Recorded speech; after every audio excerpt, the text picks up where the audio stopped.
రెండు తెలుగు రాష్ట్రాలకు July 6 big day కానుందా? దశాబ్ద కాలంగా పెండింగ్ లో ఉన్న ఏపీ తెలంగాణ సమస్యలకు పరిష్కారం దొరకనుందా? ఇంతకీ రెండు రాష్ట్రాల మధ్య ఉన్న సమస్యలేంటి? ఇన్ని రోజులు ఈ సమస్యలు ఎందుకు పరిష్కారం కాలేదు? రేవంత్ రెడ్డి చంద్రబాబు భేటీలో సమస్యలకు పరిష్కారం దొరుకుతుందా?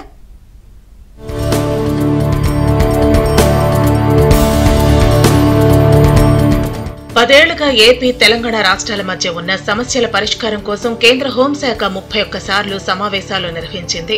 ఈ సమావేశాల్లో ఇరు రాష్ట్రాల వాదనలు వినటమే తప్ప కేంద్ర హోంశాఖ చేసిందేమీ లేదు. ఈ నేపథ్యంలో రెండు రాష్ట్రాల సమస్యలు ఇరువురు ముఖ్యమంత్రుల చర్చల ద్వారానే సాధ్యమని AP CM Chandrababu, Telangana CM Revanth భావించారు.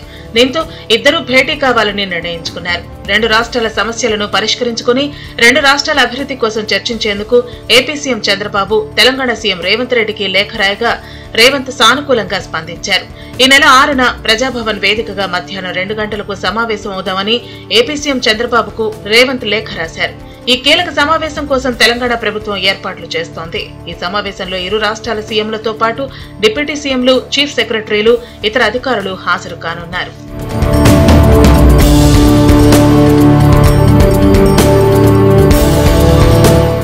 ఇరు రాష్ట్రాల మధ్య సమస్యల పరిష్కారం కోసం గతంలో 2 సార్లు సీఎంలు భేటీ అయ్యారు. ప్రగతి భవన్ లో జగన్, కేసీఆర్ మధ్య చర్చ జరిగింది.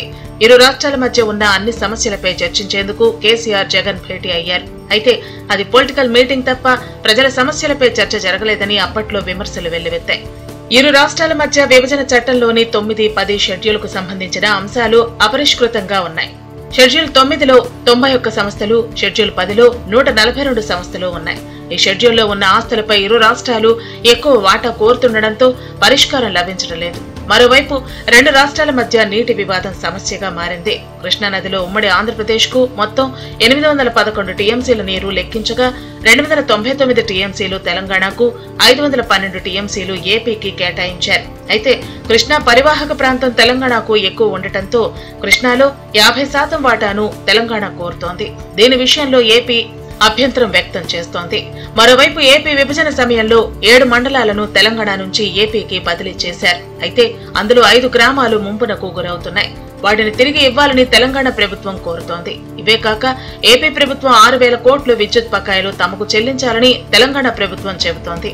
ఉద్యోగుల విభజన సమస్యల వల్ల కూడా ఇరు రాష్ట్రాల్లో ఉన్న పలువురు ఉద్యోగులు ఇబ్బందులు పడుతున్నారు. ఇలా పలు కీలక అంశాలపై 10 ఏళ్లుగా ఉన్న సమస్యలు ఈ ముఖ్యమంత్రుల భేటీ ద్వారా పరిష్కారం అవుతాయని రెండు ప్రభుత్వాలు భావిస్తున్నాయి.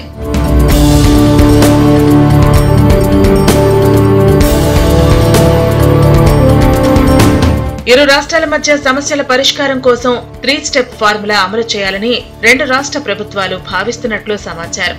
మొదట అన్ని సమస్యలపై సీఎంల మధ్య చర్చ జరిగాక మరోసారి రెండు రాష్ట్రాల సీఎస్ల స్థాయిలో భేటీ జరపాలని ఇరు రాష్ట్రాల ముఖ్యమంత్రులు భావిస్తున్నారు. ముఖ్యమంత్రులు సీఎస్ల స్థాయిలో జరిగిన నిర్ణయాలను అమలు చేసేందుకు ఇరు రాష్ట్రాలు ఆయా శాఖల ఉన్నతాధికారుల సమావేశం నిర్వహించనున్నారు. మొత్తం 3 స్టెప్ ఫార్ములాతో రెండు రాష్ట్రాల సమస్యలకు పరిష్కారం చూపాలని రెండు ప్రభుత్వాలు భావిస్తున్నాయి.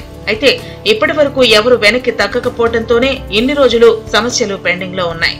పొరుగు రాష్ట్రంతో సఖ్యతగా ఉంటూ సమస్యలను పరిష్కరించుకుంటూ అభివృద్ధి సాధించుకోవాలనే ధోరణిలోనే రెండు రాష్ట్రాల ముఖ్యమంత్రులు ఆలోచిస్తున్న నేపథ్యంలో ఈ సమస్యలకు ఒక పరిష్కారం లభిస్తుందని రాజకీయ వర్గాలు భావిస్తున్నాయి. మొత్తానికి రెండు రాష్ట్రాల ముఖ్యమంత్రులు రెండు రాష్ట్రాల ప్రజల తరపున ప్రతినిధులుగా పాల్గొని చేయనున్న చర్చలు ఎలాంటి ఫలితాలు ఇస్తాయో చూడాలి.